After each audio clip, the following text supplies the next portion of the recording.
Blessed day everyone, I am Donna Bermal.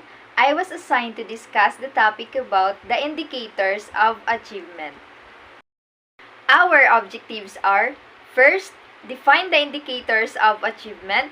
Second, understand the importance of having indicators of achievement. And lastly, identify the different indicators of achievement.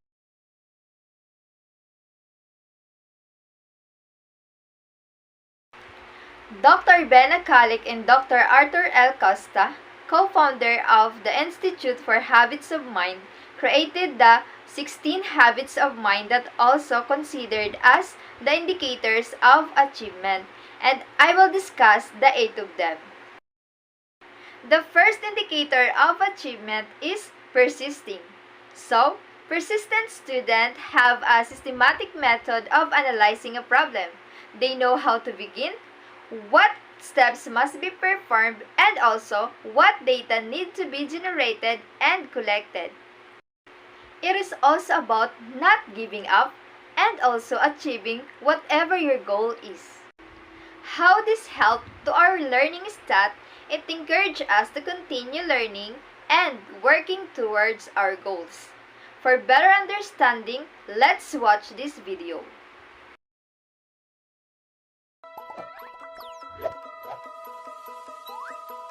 Well, I was learning a song on the xylophone, but it got too hard. So I just gave up. You shouldn't give up, Chris, even if it's hard. Persisting seems to be one of the greatest attributes of successful people. Then kids need to know how to persist because we want them to be successful as well. If you were to tell a student in first or second grade, just persist, keep persisting, we assume that that student is going to understand what that looks like. We make a broad assumption. So the animated characters can actually allow kids to model a behavior, to understand the language that's used with a concept such as persisting. Persisting? What does that mean? Persisting means finding ways to keep going to reach your goal. It's a skill that kids are going to use and need for the rest of their lives. To be able to persist, to be able to stick with it, to do it when the going gets tough.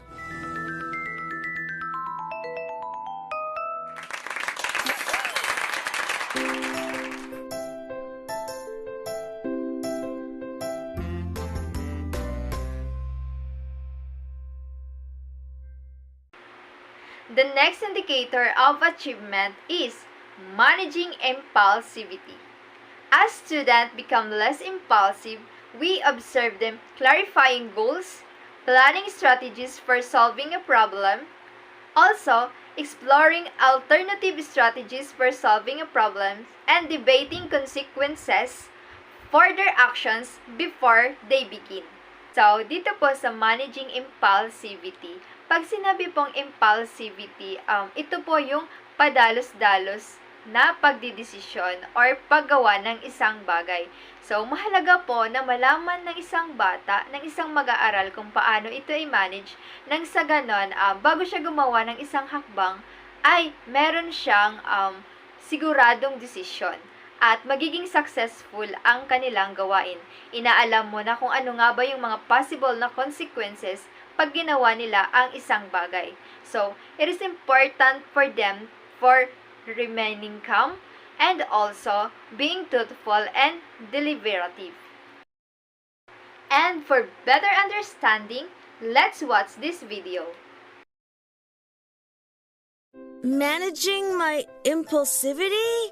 How do I do that? Think before you act. Think a little bit about what you have before you draw a conclusion. And so I call that managing impulsivity. In a classroom, you have 20 or 30 students all at the same time. Kids have to learn how to take turns. They have to learn how to not interrupt people. They have to learn how to respect other people's ideas. And all that means then that they have to manage their own impulses. They have to think about their own feelings. And they have to take charge of themselves. So now we say to the kids, okay, remember, you want to manage your impulsivity, and the kids respond. And they actually have a kinesthetic way of doing it. Stop, think, act. act. That's it.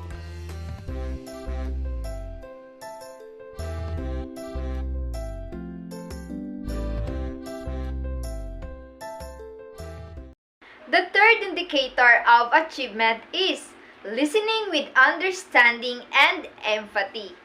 We know that students are improving their listening skills when they set aside their own value judgment, prejudice, and autobiographical stories to devote their mental energies to attending to another person. They demonstrate their understanding and empathy with another person's idea by paraphrasing it accurately, building upon it, clarifying it, and giving examples of it. Dito sa listening with understanding and empathy, ipinapakita dito ang kahalagahan ng pakikinig natin ng saloobin o ideya ng isang tao tungkol sa isang bagay. Inuunawa natin ang kanilang emotions, feelings, perspectives, or point of view. Hindi lang tayo nakapokus sa sarili lang nating kagustuhan. So, para mas maunawaan natin ito, panoorin natin itong video. Let's go talk to him and see what's wrong. We should listen to him with understanding and empathy. What's empathy? I watched teachers, for example, a second grade classroom, and she was trying to help them understand what does it look like and sound like to listen with understanding and empathy. So what we learned from watching the animation, these kids started to realize when I'm in a group and somebody says something, I'm going to try to be empathic to their point of view. We have to be able to change our perspective and look at things from other people's points of view. We have to be able to walk in their shoes for a period of time. It's really hard to build empathy in a student and a child. They can only see their point of view. But for some reason, when they're watching a cartoon, they can see the cartoon's point of view. And then all of a sudden, they're looking at things through another person's eyes. Next time I see a friend looking so gloomy, I'll try to understand and empathize with why they're feeling that way. You guys are good friends.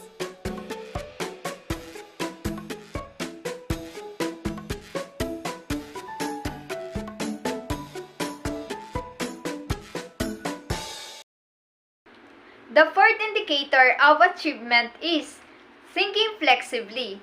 As students become more flexible in their thinking, they move from an ego-centered view to an allocentric view. They are able to see things from others' perspectives. Pag sinabi nating ego-centered view, ito yung nakafocus ka lang sa sarili mong perspective kung saan yung mga bagay na nakasanayan mo. Pag sinabi naman nating allocentric view, ito yung willing mo nang itry yung ibang bagay, willing mo nang gawin yung ibang ideas and perspectives. And sa pamamagitan nito, mas nagiging flexible ang isang tao. Students who are flexible thinkers generate more ideas. During brainstorming, their participation usually is fluent and productive. They are reluctant to see a closure to a group work. We heard them saying, "Let's think for more ideas before we decide which one we want to use." And for better understanding, let's watch this video. Try a tamale. I don't want a tamale.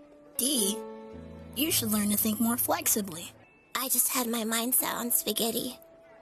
That's what makes me happy. Well, thinking flexibly means being open to new ideas and trying new things. Like this tamale. Thinking flexibly battles against being set in your ways. You know how hard it is for us to actually hear another point of view and then to be able to actually understand that well enough to know what that means to you? Well, thinking flexibly is all about that. We find that this is very basic to being human. The reason why humans survive is because they're able to adapt. So it's that ability to change your perspective is very important. Come on, Dee. Try a bite. I guess I could try just a tiny bite.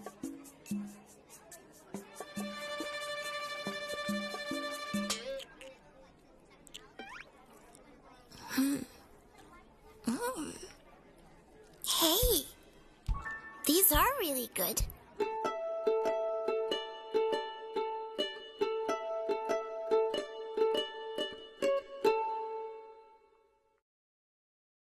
The The fifth indicator of achievement is thinking about thinking or metacognition.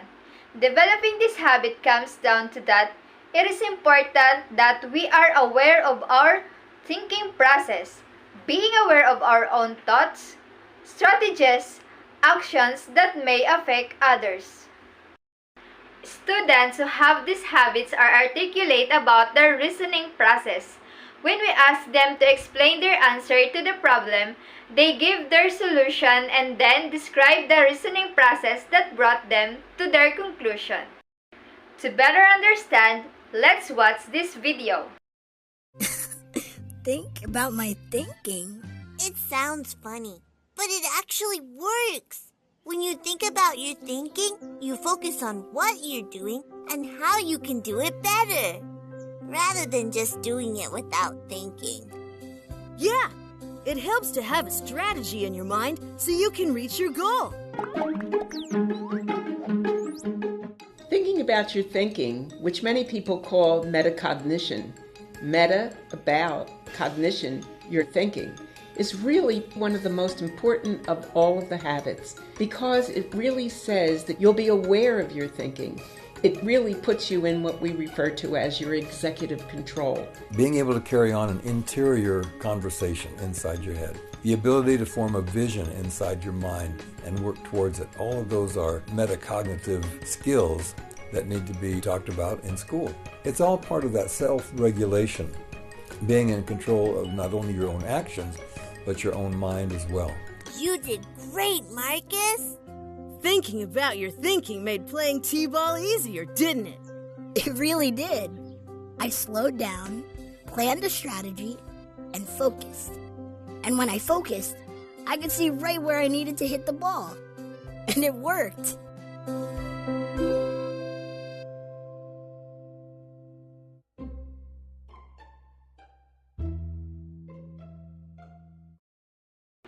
The sixth indicator of achievement is striving for accuracy. As students mature in this habit of mind, we observe them taking greater care of their work. They check their projects, assignments, and tests again and again and asking others for feedback and correction. Sa indicator na ito, mapapansin natin sa mga student na nagsiset sila ng high standard. Nag-attempt din sila na malampasan pa or mahigitan yung kanilang previous record or activities. For example, sa isang activities, nakuha nilang grades is 95. So, sa susunod, mas i-aim pa nilang makakuha ng perfect score or 100. Sila din yung mga estudyante na hindi natutuwa kapag may mga hindi nagagawang activities or hindi na-accomplish. Bagkus, nagsisik pa sila ng opportunities ng kanilang improvements. Para mas maunawaan natin, panoorin natin itong video. Did you check your answers after you finished? No. You should always double check your work to make sure it's correct. Miss Flowers calls that striving for accuracy.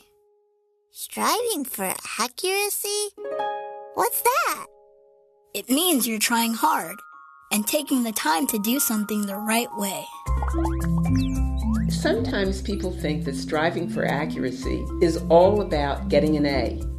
But notice that all of the habits are actually ing words. They're not about the final piece. They're about the process of getting there. So when we say striving, ing, it's not that you got there and did the very best product that you possibly could. It's that you have the habit of checking to make sure that what you're doing is in fact working. It's not always being accurate, but rather, what do you do to be accurate? It's that attitude that you have towards your work rather than just being satisfied with mediocre. I don't think we ever have anything that is absolutely perfect, but we know ways of making it more perfect, and that's the striving part. You should always read directions carefully and double check your work. That way, you don't have to go back and do it again or fix it later. You're right. I'm going to make sure I strive for accuracy with everything I do.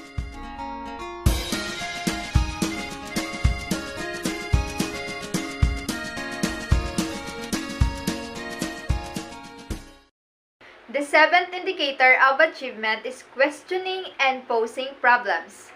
Students become more alert in recognizing discrepancies and phenomena in their environment and become more inclined to inquire into their causes.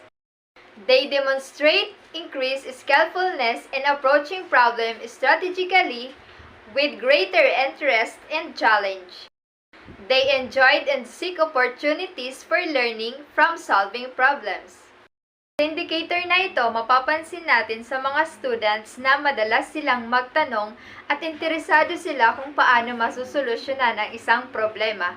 Sila mismo ang nagpo-formulate ng questioning strategies, inaalam nila ang sanhi at kung paano masusolusyonan ang isang problema. Isa ito sa paraan kung paano sila natututo. To better understand, let's watch this video. But how about if we look at the globe? Oh. Does anyone know where the globe is? That's strange. It was here yesterday. One missing globe and a whole lot of suspects. Not many kids would take on a case this difficult. But I knew that the only way to solve a mystery is to start asking questions. It's really fun to watch the animation where we see Chris acting as a detective, because often students really get that understanding of what it is to be a questioning person, to be problem posing, to try to understand what's going on. We're not looking for a solution, we're looking for the question that will help us to investigate a possible solution.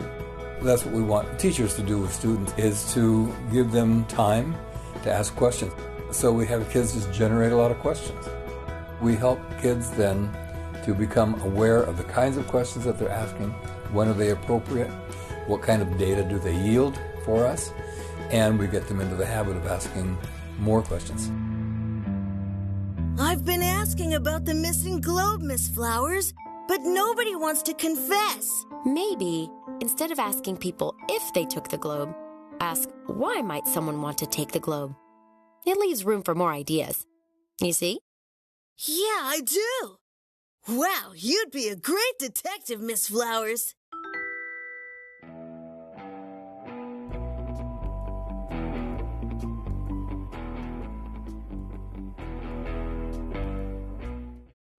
The eighth indicator of achievement is applying past knowledge to a new situations. Students who have developed this habit of mind can abstract the meaning from one experience and apply it to a new one. We see evidence of this ability when the students explain what they are doing now with analogies about or references to previous experiences. Dito, sa applying past knowledge to a new situations, yung mga natutunan ng estudyante sa nakaraan ay mai-apply na nila sa kasalukuyan. For example, yung mga natutunan nila nung sila'y elementary ay mai-apply na nila sa high school. Hindi lang yan, maaaring yung mga experience nila sa buhay nila ay magkakaroon na sila ng ideya kung ano ang gagawin sa kasalukuyan. So, ito yung tinatawag na applying past knowledge to a new situation. Para mas maunawaan natin, panoorin natin ang video. This is different. There are way more coins here than we had on our homework. You can still figure it out using what we learned. That's called applying past knowledge. Applying past knowledge? What does that mean? What's really important about applying past knowledge to new situations is that we realize that we actually know something, that we can take something that we knew from our own experience, that we already learned, and see how it might apply to a new situation. We want students then to be reflective and say, well, what have I learned from this, and how can I apply it to future situations? So part of learning means that we accumulate those ideas and those questions, and we apply them elsewhere. Your learning is really not complete until you've had a chance to reflect on it. And we can apply past knowledge every day to help us learn new things and solve new problems.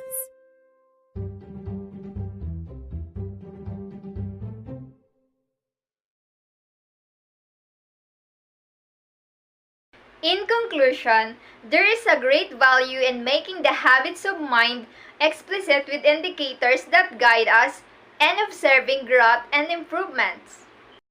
As we develop the common language for describing the habits of mind, we bring attention to the students' developmental growth as they become aware of what the habits mean. Learn to build their capacity for becoming skillful using the habits. Value the benefits of the habits as they work more productively and make a commitment to the habits. Ultimately, students internalize the habits as a way of being. Assessment provide a measures of that developmental growth and, with explicit knowledge, provide a cognitive map for continuous growth and learning. So, these are the 8 indicators of achievement in the 16 indicators of achievement. Thank you for listening and God bless.